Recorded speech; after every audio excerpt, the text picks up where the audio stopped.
안녕하세요. 오늘도 사연살롱을 찾아주셔서 감사합니다. 전 올해 47세 산전수전 공중전까지 다 겪어본 박혜숙이에요. 아직 반백살도 안 된 나이에 무슨 일을 겪었길래 선전포고하듯 말하나 궁금하실 것 같은데요. 돌이켜보면 저도 놀라워요. 다시 돌아가라고 한다면 그렇게 바보같이 살진 않을 거예요. 내 행복, 오로지 나를 위한 행복을 위해 살고 싶거든요. 그리고 기회가 된다면 사랑하는 아이를 위해서도 한번 살아보고 싶네요. 할 이야기가 너무 많아 주저리 제 마음부터 말하게 된 것 같아요. 지루하지 않게 빠르게 이야기 시작할게요. 전 20대 한창 풋풋할 때 대학보다 돈에 관심이 많았어요. 대학을 가는 이유조차 대기업, 더 돈 많이 주는 직장에 취직하는 게 목표라고 생각했거든요. 그래서 공부를 하고 더 높은 곳을 향해 가는 사람들을 보며 참 대단하다고 생각했죠. 전 공부랑 벽을 쌓은 스타일이었으니까요. 그렇다고 목표가 없었던 건 아니었어요. 대학 대신 내 가게를 차린다는 게 목표였죠. 그래서 고등학교 때부터 부지런히 아르바이트를 했고 20살이 지나서는 밤에도 일을 할 수 있으니 호프집에서 마감줄을 띠며 투잡까지 했답니다. 영효씨, 여기다 이렇게 컵 쌓아두면 안 돼요. 컵이 얇아서 자칫 잘못하면 와장창 깨진단 말이에요. 그럼 컵값 알바비에서 까여요. 아, 그래요? 몰랐어요. 그럼 어디다 둬야 해요? 여기 쟁반에 차례로 놓아야 해요. 쟁반 하나 다 차면 그 위에 쟁반 하나 다시 깔고요. 설거지 쌓여있는 것 같으면 홀 손님 봐서 없으면 싱크대 쪽 넘어와 설거지도 하셔야 하고요. 아, 네, 알겠습니다. 그때 만난 게 남편이었어요. 이름은 장영효. 저보다 6살 많은 28살이었죠. 군대도 갔다 오고 집안 형편이 넉넉하지 못해 휴학을 하며 만났던 그 해 대학 졸업반이었어요. 등록금은 장학금 반, 아르바이트한 금액 일부, 할부 일부로 충당하고 있었고요. 그렇게 평범해 보이던 그가 눈에 들어오다니 인생은 참 아이러니해요. 철없는 소리로 들리실 수 있겠지만 그 사람은 일종의 보호 본능 같은 걸 느끼게 만드는 사람이었거든요. 뭐든 열심히 하지만 서툰 모습들이 제 눈에 보였던 거죠. 그러다 보니 더 챙겨주게 되고 저도 모르게 정이 들었더라고요. 그런데 사람의 인연이라는 게 참 웃겨요. 아니면 풋풋한 청춘의 생각이었는지 계속 함께 일할 거라 생각했는데 그렇지 않았거든요. 이게 뭐야? 선물. 이제 가해만 해도 충분히 충당될 것 같아서 그동안 고마웠다고. 6개월 정도 시간이 흘렀을 무렵 그가 아르바이트를 그만둔다고 했어요. 머리를 한 대 띵 맞은 것 같았죠. 아, 그래. 잘 됐네. 공부에 집중할 수 있겠어. 맞아. 이제 공부에 집중할 수 있고, 그리고 뭐? 그게 아르바이트 그만둬도 우리는 계속 만날 수 있는 거지? 저만 정들었다고 생각했었는데 아니었나 봐요. 그렇게 저희는 인연이 되었고 힘들게 일하면서 서로 성격까지 다 알았던 터라 빠르게 결혼까지 결심하게 되었죠. 물론 그런 생각을 한 게 쉬웠던 건 아니었어요. 교수가 되는 게 꿈이라고? 와, 그거 공부 진짜 열심히 해야 하는 거 아니야? 공부도 공부지만 현실은 생각보다 어려워. 교수 되기까지 시간이 걸리니까. 뭐든 성공하려면 시간은 필수 아니야?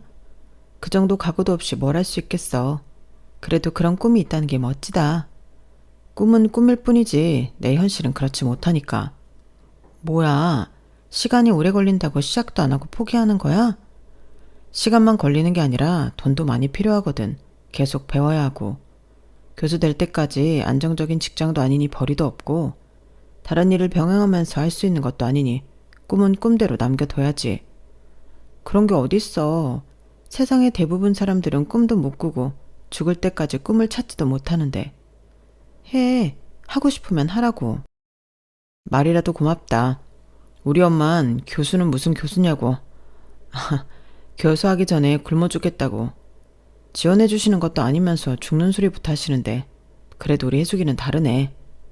내가 뒷바라지 해줄게. 오빠 꿈 이뤄. 나는 장사하는 게 꿈이었으니까 내가 장사 좀 일찍 시작하지 뭐. 뭐? 정말? 혜수가 그땐 진심이었어요. 저는 막연하게 내 가게로 돈을 많이 벌고 싶다는 생각만 있었을 뿐 이렇다 할 또 다른 목표가 있던 건 아니었거든요.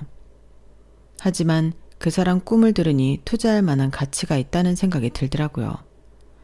너무 돈적인 이야기로 들리실 수 있지만 제 노력과 시간을 사랑하는 사람 미래에 투자한다 생각했어요.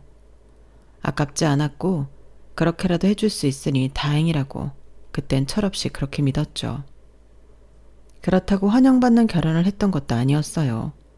시어머니가 반대하셨거든요. 교수는 아니더라도 대학까지 나와 앞길 창창한 남자, 바짓가랑이 잡고 늘어진다는 표현을 하셨죠. 하지만 그 사람이 완강했어요. 엄마가 못 밀어준 자기 꿈, 제가 이루게 해준다고 했으니 엄만 상관 마시라고요. 제 앞에서 당당하게 말하는 모습을 보며 이 사람은 시어머니와 문제가 생겨도 중심을 잘 잡아줄 사람이라 생각이 들어 듬직해 보였어요. 그 사람의 당찬 모습에 시모는 더 이상 아무 말도 못하셨고 그렇게 결혼 허락을 받고 신혼생활을 시작했습니다.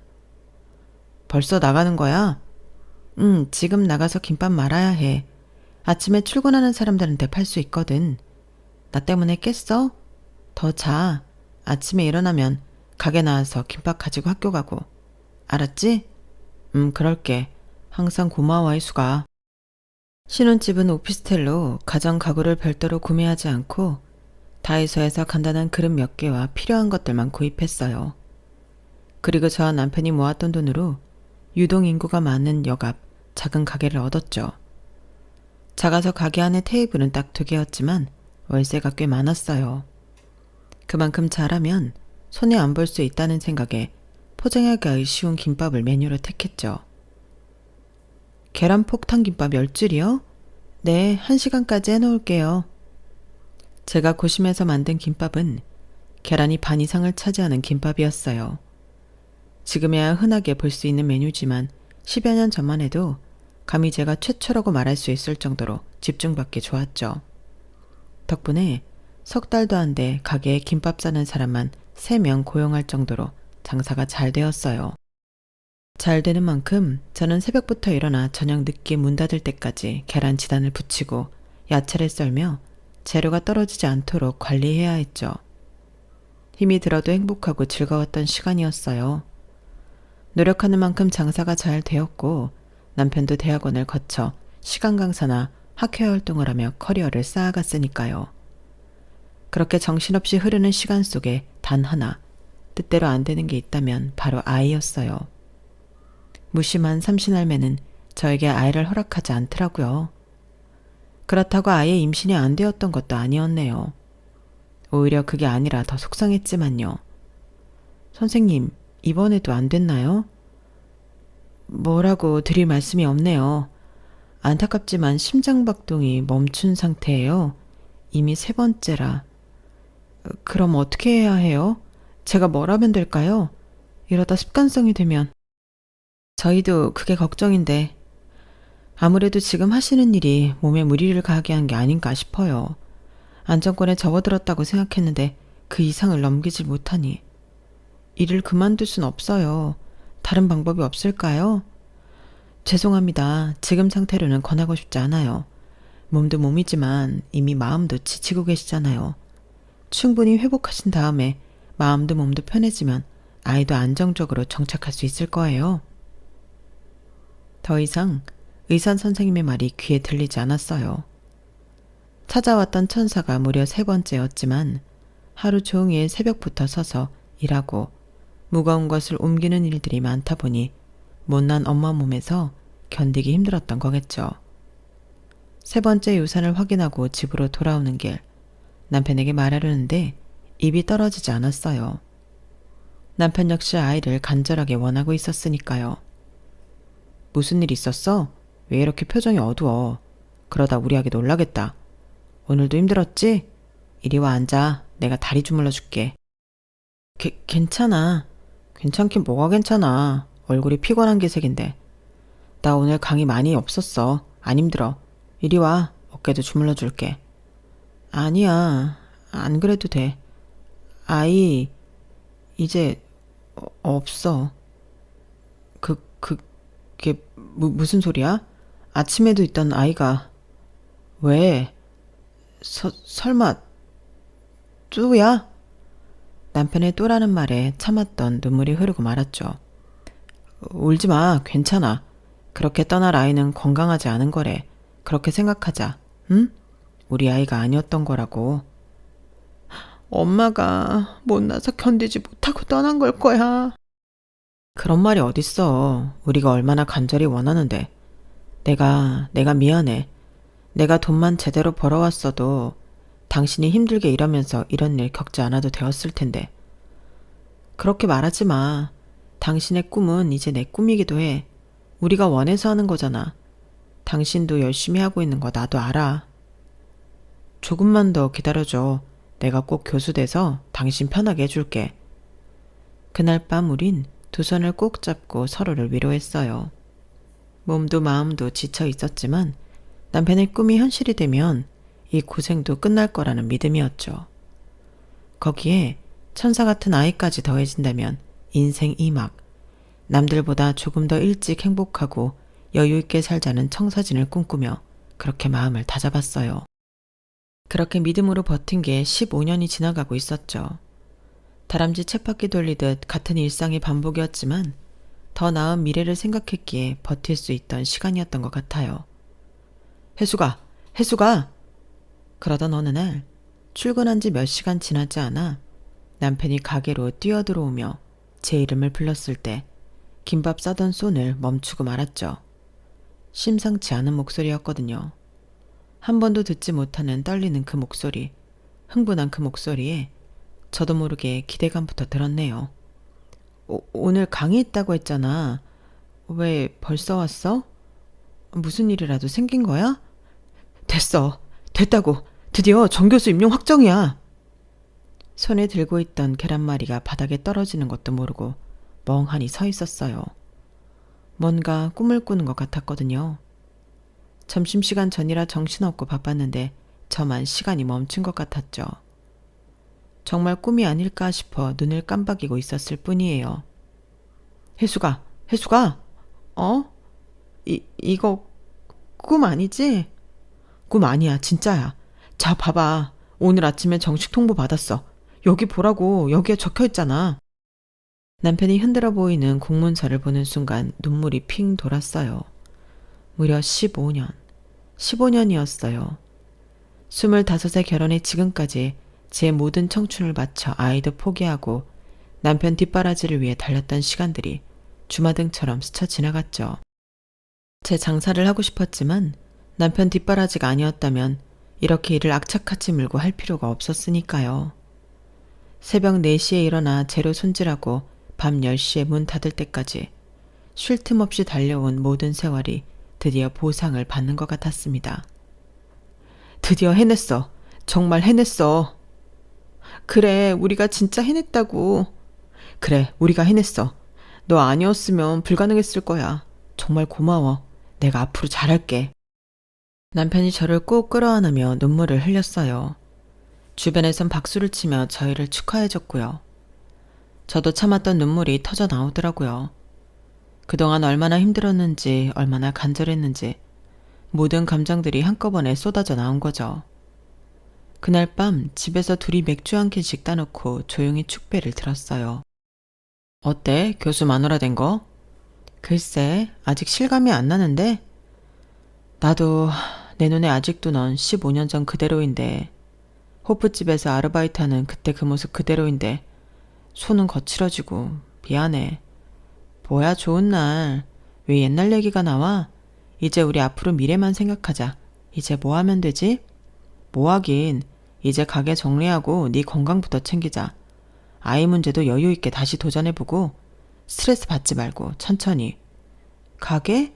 잘 되고 있는데 사람 써서 운영하고 내가 잠깐만 나가면 되는 거지. 그만큼 했으면 됐어. 사람은 평생 할 일이 정해져 있대. 당신은 결혼하고 지금까지 평생 할 일 다 한 거야. 그러니까 이제 쉬고 몸만 생각해. 알았지? 그렇게 15년간 희생과 고생은 모두 끝났다고 믿었어요. 이제 정말 행복할 나날들만 남았다고요. 그런데 인생은 정말 뜻대로 되는 게 하나도 없었어요. 그렇게 원했던 아이가 머물지 못하고 떠났던 것처럼 남편 교수 만들겠다던 꿈도 저에게 머물지 못하는 꿈이었던 거였나 봐요. 기쁨도 오래가지 못했거든요. 다음날 평소처럼 김밥을 싸고 있었어요. 정리하고 쉬라는 말이 쉽지 장사가 잘 되고 있었고 아직 단골들에게 말하지 못해서 여전히 장사를 이어가고 있었거든요. 그런데 가게 문이 벌컥 열리는 거예요. 다급하게 들어오는 손님이 간간히 있었어도 이렇게 무리하다 싶을 정도로 문을 열고 오는 손님은 없었기에 무슨 일인가 싶어 고개를 들었더니 시어머니와 남편이 함께 들어오고 있더라고요. 시어머니 얼굴은 상기된 듯 무언가에 화가 난 것 같았어요. 처음 보는 표정이었는데 무슨 일이지 싶으면서 왠지 모를 불길한 예감이 들기 시작했죠. 어머니 오셨어요? 자기까지 이 시간에 웬일이야? 무슨 일이라도 있어? 시어머니는 제 인사는 귓등으로 듣지도 않으시더니 가게 안을 천천히 둘러보기 시작하셨죠. 마치 품평이라도 하는 듯 고개를 한껏 치켜들고 요리조리 둘러보셨어요. 주방 너머부터 김밥을 말고 있는 다른 직원들, 그리고 김밥 싸는 도마까지 빠짐없이 훑어보시더니 코웃음을 치시더라고요. 이게 뭐야 볼품 사납게. 순간 이게 무슨 소리지 싶었어요. 볼품 사납다니. 머릿속으로 되뇌어 보기도 했죠. 제가 김밥집을 연 게 하루 이틀도 아니니까요. 볼품 사납다뇨. 갑자기 무슨 말씀이세요? 그 볼품 사나운 걸로 영효씨 교수 뒷바라지까지 한 거 다 아시잖아요. 그러니까 말이다. 교수가 되었는데도 여전히 볼품 사납게 김밥이나 싸고 있으니 하는 말이다. 아, 아직 정리 안 해서 그러세요? 영효씨랑 이야기했어요. 당분간만이에요. 그래도 꽤 오래 해서 단골들도 있는데 어떻게 하루아침에 문을 닫아요. 그런 거라면 걱정 마세요. 누가 가게 정리하는 것 때문에 그러디? 가게 정리하고 없던 게 생기는 것도 아니고 나 원 참 남사스러워서. 네? 없던 거요? 뭐 필요한 거 있으세요? 자기야, 어머님 무슨 말씀하시는지 혹시 자기 알아? 나? 아니. 엄마가 뭐 하실 말씀이 있으신가 보지. 이래서 여자나 남자나 가방끈이 길어야 하는데 어디서 고졸 나부랭이가 집에 들어와선. 제가 영효 씨한테 부족하다는 말씀이세요? 못 알아먹으면 어떡하나 했는데 그래도 눈치는 있어 다행이네. 그럼 차고 넘치니? 부족할 건 또 뭐예요. 빈털털이 아무것도 없는 남자 교수까지 만들었으니 없고 다녀도 부족하죠. 안 그래 자기야? 뭐? 허드렛 일 하면서 돈 번 주제에 겸손하면 쥐꼬리만큼도 없이 기고만장하긴. 장사하는 사람 똥은 개도 안 먹어. 알아? 왜 안 먹겠어? 도움이 안 되니까 안 먹는 거야. 업고 다녀도 부족하지 않다고? 미쳤어? 우리 아들이 창피하게 널 업고 다니게. 교수 모임에 다들 한 자리 하는 마누라 데리고 올 텐데 가방끈도 짧아. 김밥 팔아서 몸에 기름 냄새가 진동을 해. 미쳤다고 너랑 같이 가겠니? 어머니, 말씀이 심하세요. 화장실 갈 때 마음 다르고 나올 때 마음 다르다더니 저 아니었으면 영효씨 고쓰는커녕 강사도 못했어요. 아니, 대학원 문턱에도 못 갔을 거라고요. 자기야, 왜 꿀먹은 벙어리처럼 입 다물고 있어. 나한테 고맙다며. 나 아니었으면 당신 꿈 이루지도 못했을 거라며. 어머니한테 당신이 좀 말해봐. 이게 말이 되는 거야? 아이고 남사스러워서 어디서 여자가 남편한테 큰 소리로 윽박지르고. 남들 보기 창피하지 않나. 이래서 내가 반대했던 거야. 앞길 창창한 우리 아들 놔줄 생각은 안 하고 앞길 막을 생각만 하잖아. 거기까지가 네 역할이라는 건 생각도 안 해봤지? 사람이 다 자기 자리가 있는 법. 우리 영유가 어디가 모자라서 너 없으면 교수가 안 되었을 거라는 막말을 하는 거야 무식하게. 시간이야. 늦춰졌을지 몰라도 워낙 똑똑하고 교수가 딱이라 언제 돼도 됐을 거라고. 알고나 하는 소리야? 어머니, 자기야 계속 듣고만 있을 거야? 어? 아니, 뭐, 엄마가 틀린 말 한 건 아니니까. 뭐? 어머니가 틀린 말 하는 게 아니라고? 사실, 뭐, 다른 교수들 부인처럼 당신이 대학을 나왔거나 하다못해 유학을 다녀온 것도 아니고 품위가 떨어지긴 하잖아. 자, 잠깐. 그러니까 당신 지금 어머니 하시는 말씀 틀린 거 하나 없다고 내 앞에서 말하는 거야? 내가 지금 품위 떨어지는데 눈치 없이 당신 앞길 막고 있다고? 예, 다 틀어놓고 왜 자꾸 우리 아들 곤란하게 물고 늘어지니? 사람은 격에 맞게 놀아야 하는 법이야. 노는 물이 다르잖니? 뱁새가 황새 쫓아가려면 가랑이 찢어지는 거야. 가랑이 찢어지게 애쓰지 말고 그만 우리 아들 놔줘라. 애도 없으니 헤어지긴 또 얼마나 쉬워. 하늘도 알았던 거야. 네 역할은 딱 거기까지라는 거. 눈치껏 빠져줬으면 얼마나 좋아. 꼴사납게 이런 말까지 하게 만들고. 이래서 애당초 내가 더 반대했어야 하는 건데 괜히 머저리처럼 들러붙는 거 아닌지 몰라. 그 순간 지난 15년의 세상이 하루아침에 무너지는 걸 느꼈어요. 그동안 믿었던 꿈, 함께했던 시간이 모두 새하얀 거짓말이 되어 눈처럼 녹아버리는 것 같았죠. 나가. 뭐? 그 주둥아리로 썩은 내 나게 떠들지 말고 그만 나가라고. 당신 지금 우리 엄마한테 말하는 거야? 말이 지나치잖아. 너도 그 입 다물어. 단무지 국물 뒤집어 쓰기 싫으면. 뭐? 아들, 그만 가자.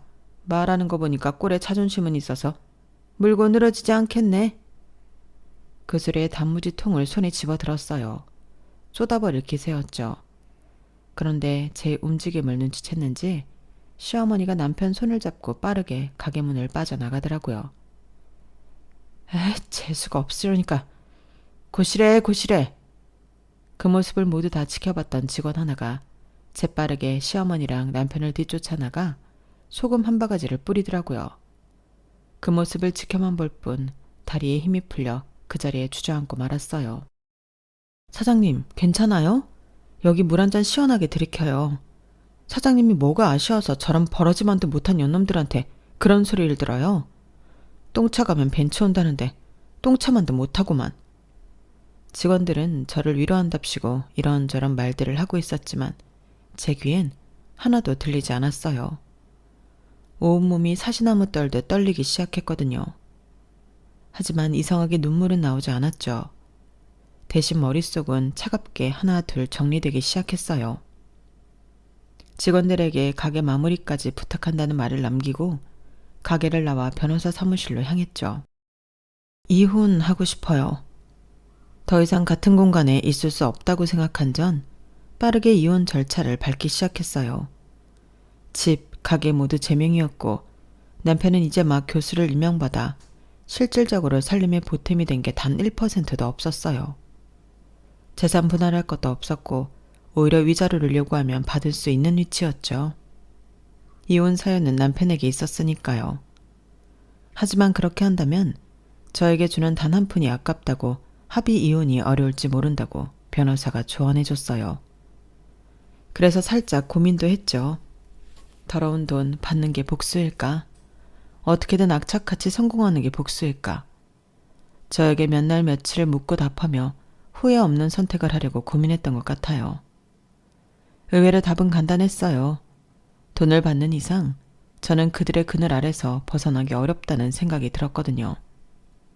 내 인생에서 두 모자를 도려내고 제 삶이 빛날 수 있도록 집중하는 게 제대로 된 복수라고 생각했어요. 인생 더 길게 가봐야 하는 법. 제가 그놈보다 더 높은 곳에 선다면 그땐 지금과 다른 상황이 올 거라고 믿고 싶었던 것 같아요.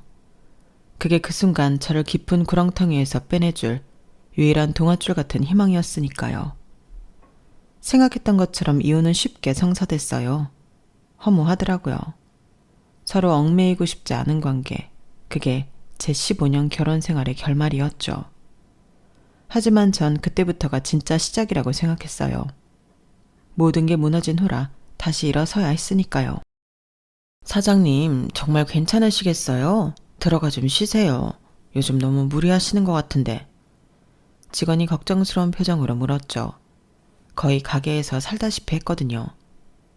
원래도 집에 들어가는 건 6시간 정도였지만 이젠 그마저도 집에 들어가지 않고 거의 가게에서 일을 하고 있었으니까요. 괜찮아요. 할 일이 많아서 그래요. 머릿속에 생각해두었던 걸 하나씩 끄집어내 실행하려면 저에겐 24시간도 모자라다고 생각했어요.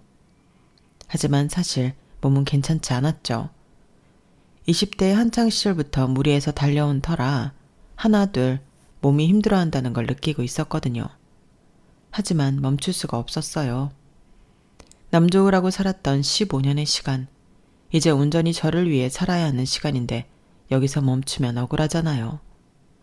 이혼하고 처음 한 일은 김밥집을 완전히 뜯어 고치는 거였어요. 가게 문을 열고 한 번도 리모델링 할 생각을 못 했었거든요. 사실 할 필요가 없었죠. 장사는 충분히 잘 되고 있었으니까요. 하지만 새로운 도약을 위해 카페 같은 분위기로 바꿀 필요가 있다고 생각했죠. 사장님, 인테리어 업체에서 연락 왔어요. 내일 오전에 최종 점검 나온대요.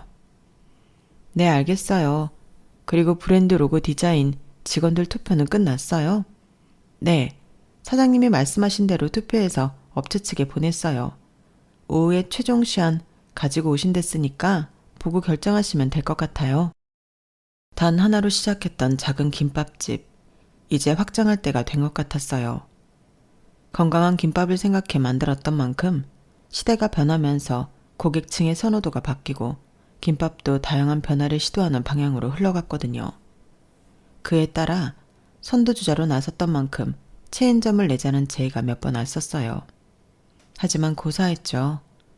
그렇게 되면 돈은 많이 벌 수 있을지 몰라도 남편 뒷바라지를 하거나 우리 가정, 공중에 흩어져 버릴 줄 모르고 지키고 싶었던 우리 가정에 대해 소홀히 진다는 생각이 안 했거든요. 하지만 이제 그럴 필요가 없으니 제 스스로 브랜드를 만들어갈 계획이었어요. 그렇게 미뤘던 목표를 향해 하나씩 실천해 가다 보니 성과는 생각보다 빠르게 왔죠. 6개월 만에 첫 가맹점을 오픈하게 되었거든요. 사장님 축하드려요. 첫 가맹점이에요. 소감이 어때요? 고마워요. 나 믿고 가게 열고 싶다고 말해줘서. 현정 씨 아니었으면 첫 가맹점 아직 시작도 못했을 거예요.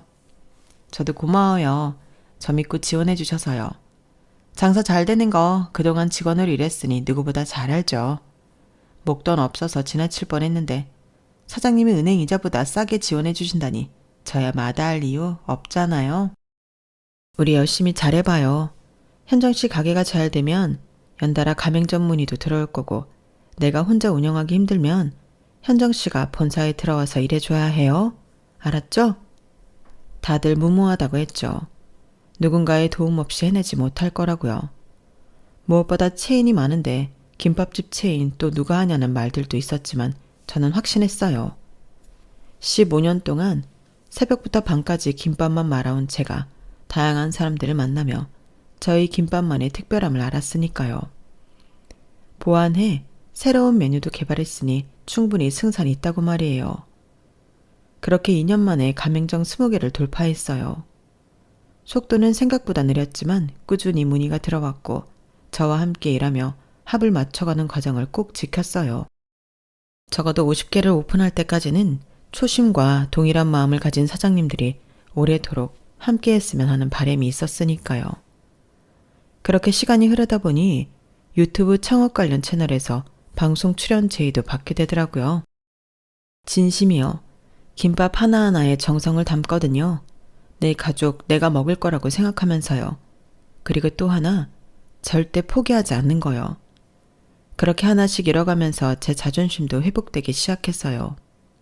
오롯이 저 하나의 성과를 보고 사람들이 대단하다 이야기해주고 제 김밥을 좋아하는 사람들이 전국에 퍼지기 시작하니 제 생각이 틀리지 않았다는 걸 증명하는 과정에서 제 마음도 채워지기 시작했던 거죠.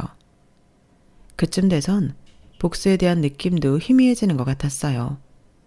처음엔 복수 때문이었는데 제가 성공한다는 느낌을 받으며 승승장구하자 마음 한구석에 조금 남아있긴 했지만 처음 그때처럼 이를 갈 정도는 아니더라고요.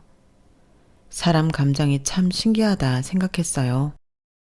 이럴 줄 알았다면 남편 꿈 하나만 쫓는 게 아니라 내 꿈도 같이 쫓는 건데 그랬으면 달라졌을까 하는 가보지 못한 미래에 대한 궁금증도 생기기도 했었네요. 그렇게 복수도 희미해질 무렵 식약청 인증까지 받으며 간편식 유통업에도 발을 넓히기 시작했어요. 체인점 하나로는 부족하다고 느껴서 다양하게 영역을 넓히고 싶었거든요. 사장님, 학교 급식이랑 회사 구내식당 문의 들어왔어요. 가슴이 두근거리기 시작했죠. 김밥에서 시작했지만 하나의 브랜드로 요식업계 영역을 넓혀가고 싶다는 제 생각이 조금씩 반응 오고 있었으니까요. 4년차에는 유튜브 채널도 시작했었어요. 물론 지금은 구독자가 많이 들지 않아 깊은 잠을 자고 있지만 저의 이야기와 김밥 레시피를 공유하는 등 일상을 남기고 싶어 다양한 시도를 하기도 했었죠. 그렇게 5년이 되었을 때 드디어 가맹점 100개를 돌파했어요. 더디지만 앞만 보고 달려가니 결국 해냈다는 그 기쁨이 지금도 생생하게 기억나네요. 사장님, 드디어 해냈어요. 100호점이에요. 축하드려요. 모두 수고 많았어요. 여러분이 아니었다면 저 혼자 해내기 어려웠을 거예요. 초창기부터 저 믿고 따라와줘서 정말 고마워요. 아시죠? 제 꿈. 아니, 우리 꿈은 여기가 끝이 아니라는 거. 앞으로도 잘 부탁드려요. 직원들과 함께 샴페인을 터뜨리며 축하 파티를 열었어요. 나를 믿고 따라와주고 자신들의 일처럼 기뻐해주는 직원들. 이제는 이 직원들이 제 가족이었죠. 그렇게 시간이 지나 7년 차가 되었을 때 학교 식당 운영권으로 현장에 방문할 일이 있었어요.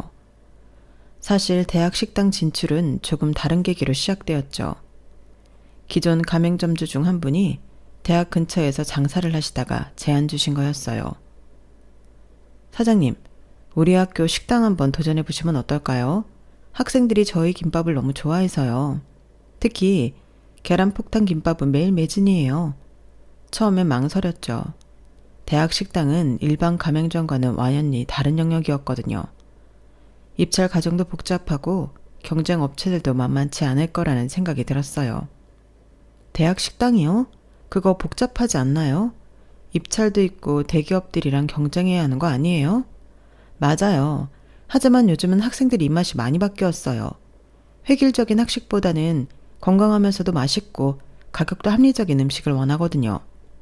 저희 김밥이 딱 그런 컨셉이잖아요. 생각해보니 맞는 말이었어요. 요즘 학생들은 단순히 배만 채우는 게 아니라 좀 더 트렌디하고 건강한 음식을 선호했거든요. 게다가 우리 김밥은 신선한 재료로 매일 만들고 가격도 합리적이었으니까 해보는 것도 나쁘지 않다고 생각했어요. 되면 좋고 안 되면 말고라는 생각도 솔직히 조금 있었지만요. 첫 번째 도전한 대학이 땡땡대학교였어요. 실제 입찰에 참가했을 땐 안 되면 말지라는 생각 없이 간절하게 되고 싶다는 마음뿐이더라고요. 사람 마음 참 간사하다고 생각했네요. 땡땡대 입점 경쟁업체 리스트 나왔어요, 사장님. 이거 한번 보세요. 직원이 건넨 서류를 보니 정말 쟁쟁한 업체들이었어요.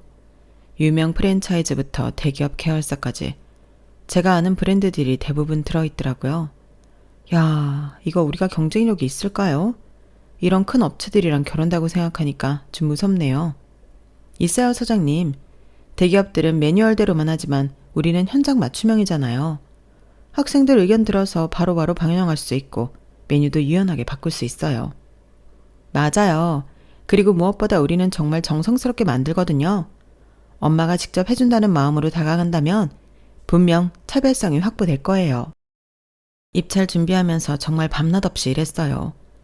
사업 계획서부터 시작해서 메뉴 구성, 가격 책정, 위생관리 방안까지 하나하나 꼼꼼히 준비했죠. 학생들을 위한 특별 메뉴도 개발했어요. 야식용 미니 김밥이랑 아침 식사 대용 든든한 김밥까지요. 사장님, 프레젠테이션 자료 최종 검토 끝냈어요. 내일이 디데이네요. 네, 정말 떨려요. 하지만 우리가 할 수 있는 건 다 했으니까 결과는 운에 맡기죠. 입찰 발표 날 정말 심장이 터질 것 같았어요. 사장님, 됐어요. 1위예요. 학생 선호도 조사에서 압도적 1위. 정말요? 정말이에요? 직원들과 함께 소리를 지르며 기뻐했어요. 그 순간 정말 모든 고생이 보상받는 느낌이었거든요. 첫 번째 대학 식당 오픈하고 나서 반응이 폭발적이었어요. 점심시간마다 줄을 서서 기다릴 정도였죠. 와, 이 김밥 진짜 맛있다. 어디서 만든 거야? 땡푸드에서 만든 거래. 체인점도 많던데? 진짜? 나도 집 근처에서 찾아봐야겠다. 학생들 입소문을 타면서 오히려 일반 가맹점 매출까지 올라갔어요. 정말 뜻밖의 효과였죠. 그렇게 첫 번째 성공 이후로 연락이 계속 들어왔어요. 두 번째, 세 번째. 지금은 무려 5곳을 운영하고 있고요. 그리고 여전히 문의 전화가 끊이지 않았죠. 사장님, 또 대학에서 연락이 왔어요. 이번엔 땡땡대학교 가요. 거기 학생 수가 2만 명 넘는다고 하던데요? 땡땡대요? 거긴 정말 규모가 크네요. 거기 들어가면 진짜 대박일 것 같은데요? 네, 그런데 경쟁도 치열할 것 같아요.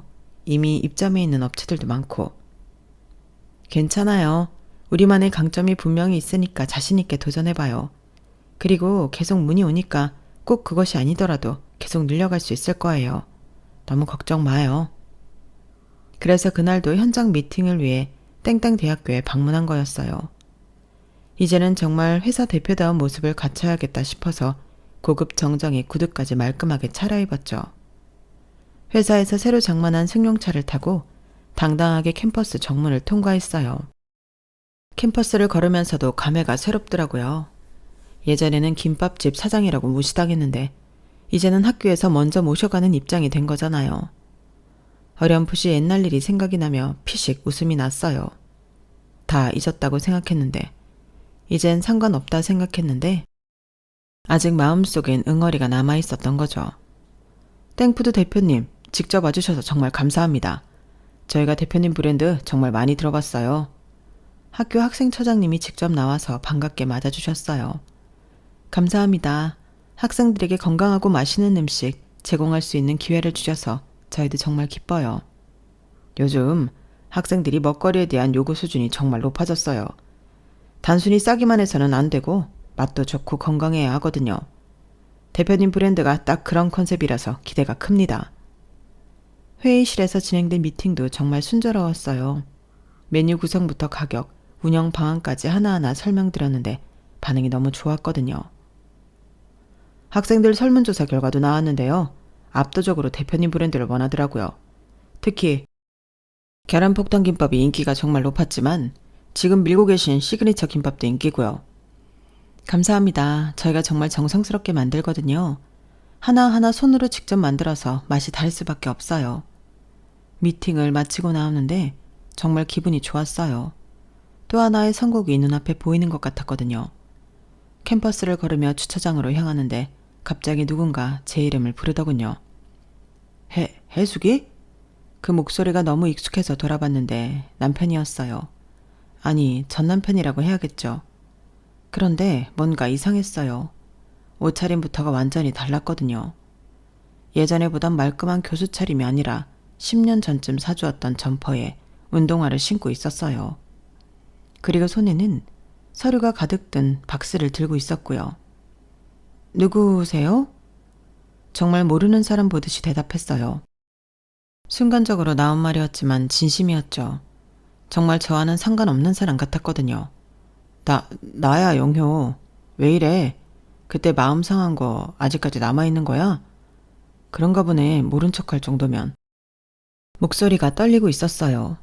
예전에 당당했던 모습은 온데간데 없고 뭔가 초라해 보이기까지 하더라고요. 그때 아까 미팅했던 학생 처장님이 뒤따라 나오셨어요. 대표님, 아직 안 가셨어요? 다행이네요. 안 그래도 와서 없으면 다시 전화해야 하나 했거든요. 그러시더니 남편을 보며 말씀하셨어요. 장 교수님, 아직 캠퍼스에 계셨네요. 서류 정리는 다 끝나셨어요? 교수님이라고 하긴 했지만 목소리 톤이 예전과는 완전히 달랐어요. 존댓말은 하지만 어딘가 차가운 느낌이었거든요. 혹시 아는 사이세요? 학생 처장님이 저와 남편을 번갈아 보며 물어보셨어요. 아니요. 단호하게 대답했어요. 정말 모르는 사람이었으니까요. 아니, 모르는 사람이 되고 싶었거든요. 그럼 회의실로 다시 가시죠. 계약서 세부 조항 몇 가지 더 검토할 게 있어서요. 추가 미팅을 마치고 나오니 해가 이미 기울어져 있었어요. 주차장으로 향하는데 전 남편이 아까 헤어졌던 자리에서 저를 기다리고 있더라고요. 서류 박스는 바닥에 내려놓고 담배를 피우고 있었죠. 예전에는 담배를 안 피웠었는데 말이에요. 혜수가, 잠깐만 이야기할 수 있을까? 무슨 이야기요? 차 열쇠를 꺼내면서 차갑게 대답했어요. 너 정말 대단해졌구나. 나는 이 모양이고. 그제서야 남편의 상황을 대략 짐작할 수 있었어요. 서류 박스, 학교 관계자의 차가운 태도, 초라한 차림. 뭔가 일이 틀어진 게 분명했죠. 나 교수직 잃었어. 완전히 끝났어. 그래요? 별로 놀랍지 않았어요. 오히려 그럴 줄 알았다 싶었거든요. 학생들 민원이 계속 들어왔어. 수업 태도가 너무 고압적이라고. 그리고 차에 타려고 문을 열었는데도 전 남편은 계속 저에게 말을 하고 있었죠. 마치 하소연이라도 하고 싶어하는 것처럼 보일 정도였어요. 자신의 처지를 불쌍하게 봐달라고 투정하는 어린 아이처럼요. 그런데 당신도 알잖아. 내가 그런 면이 좀 있어 보이긴 하지만 사실 알고 보면 아니라는 거. 솔직히 다른 교수들도 다 그렇게 하는데 나만 문제 삼는 거야, 나만. 그러더니 자신의 잘못을 인정하긴커녕 상관도 없는 저를 붙잡고 여전히 변명을 하고 있었죠. 그 모습이 한심하기 그지없었고요. 그리고 논문 대필 의혹도 나왔어. 결국 징계위원회에서 파면 결정이 나와서 이제 다 백수야. 허위가 없었죠. 저 아니었어도 교수 되었을 거라는 그 위인이 결국 논문 위조로 모든 게 허사가 되었을 거니까요. 교수는커녕 유지조차 못하는 그릇이 그만한 사람이었던 거죠. 근데 그것도 억울해. 대학원생들이 도와준 건 맞지만 그게 뭐가 문제야? 다른 교수들도 다 그렇게 하는데. 그리고 내가 그것까지 일일이 어떻게 확인해? 솔직히 나를 그만두게 할 심산으로 대학원생들과 짠 거야. 그렇지 않고서야 이렇게 일이 굴러가겠냐고. 안 그래? 또 변명이었어요. 들으면 들을수록 한심했더라고요. 어떤 대학에서도 나를 받아주지 않아. 소문이 다 퍼져서. 혜수가, 나 정말 바보였어. 너 같은 사람을 의식하니. 갑자기 분위기를 바꾸려는 게 눈에 보이더라고요. 그리고 그 소리를 듣고 있던 제 자신도 한심해지려는 찰나였죠. 그래서 차에 타 문을 닫으려는데 차 문을 손으로 잡더라고요. 지금 뭐 하시는 거예요? 나 아직도 널 사랑해. 진짜야. 그때 내가 정말 미쳤었어. 엄마 말에 휘둘리고 주변 눈치만 보고. 그때 내가 왜 그랬나 100번도 넘게 생각했어. 그런데 이렇게 널 다시 만나다니.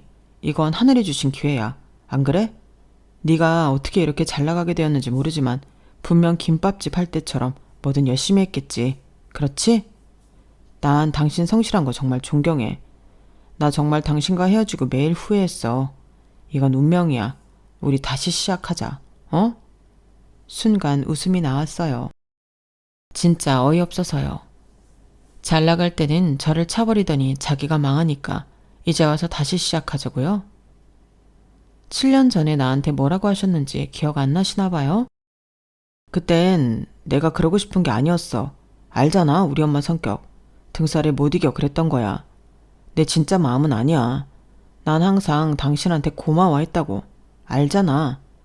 알죠. 나한테 그렇게 말해놓고 사람들 많은 데서 어머니 편들며 내가 창피하다고 했던 거. 다 기억해요. 그때는 내가 진짜 정신이 좀 나갔었어. 지금 생각해보니 당신이 얼마나 소중한 사람인지 뼈저리게 느낀다고. 그런데 왜 자꾸 아까부터 존댓말이야, 남처럼. 우리가 1, 2년 함께 산 것도 아니고. 헤어진 시간보다 함께한 시간이 더 많은데 왜 그래, 새삼. 저와 상관없는 사람한테 말 편하게 놓을 정도로 예의 없는 사람 아니라서 그래요. 하실 말씀 다 하셨으면 전 이만 가볼게요. 차문에서 그 손 치워주시죠. 왜 그래, 서운하게. 알았어. 나한테 많이 실망한 거 알아. 차근차근 내가 다 갚으며 살게. 진짜 개소리 그만해라. 좋게 말할 때 좀 꺼져주면 서로 보기 좋잖아. 꼭 네 수준으로 말해야 그만할래? 혜수가. 격에 맞게 놀자며. 나 잘 나가는 사업가야. 그런데 교수도 아니고 백수? 내가 머리에 총 맞았냐? 자선 사업하면 고맙다는 소리 들으면서 은혜 갚으려는 사람들이 줄을 서. 그런데 넌 어땠는지 잊었어? 은혜 똥구멍으로 말아먹어 입으로 똥 싸면서 나보고 꺼져달라며? 그래놓고 잘해보자고? 양심이 없으면 눈치라도 있어라. 그러니까 교수 자리도 유지 못하고 잘리지. 좋은 말 할 때 손 치워라. 안 치우면 손 찌어도 난 모른다. 그렇게 말하고 문을 강하게 당기니 쫄보 전 남편 손을 재빨리 빼더라고요. 그때 마지막 남았던 작은 응어리까지 다 풀어지는 느낌이 들었어요. 내가 저런 등신 뭐가 좋다고 그 세월을 고생했나 싶으면서도 그 시간이 있었기에 지금의 성공도 있었구나 싶은 복잡한 마음이 결국 저 하나로 결론짓는 느낌이었거든요. 운전하면서 백미러로 마지막 모습을 봤어요. 서류 상자를 든 채 그 자리에 멍하니 서 있는 전 남편의 모습을요. 예전에는 당당했던 그 어깨가 이제는 축 처져 있었죠. 차를 몰고 캠퍼스를 빠져나오면서도 기분이 이상했어요. 복수에 성공했다는 쾌감보다는 그냥 왠지 모를 허무함이 더 크게 느껴지기도 했죠. 집에 돌아와서도 오랫동안 잠이 오지 않았어요. 복수가 이렇게 허무할 줄은 몰랐거든요. 분명히 속이 시원할 거라고 생각했는데 실제로는 그냥 생각보다 아무렇지 않았어요. 아, 그래. 이제 그 사람은 정말 제 인생에 아무런 영향을 줄 수 없는 존재구나. 작은 먼지 같은 존재. 바람만 불어도 날아갈 정도로 가벼운 존재. 오히려 감사했어요. 그때 그렇게 매정하게 차버려줘서요.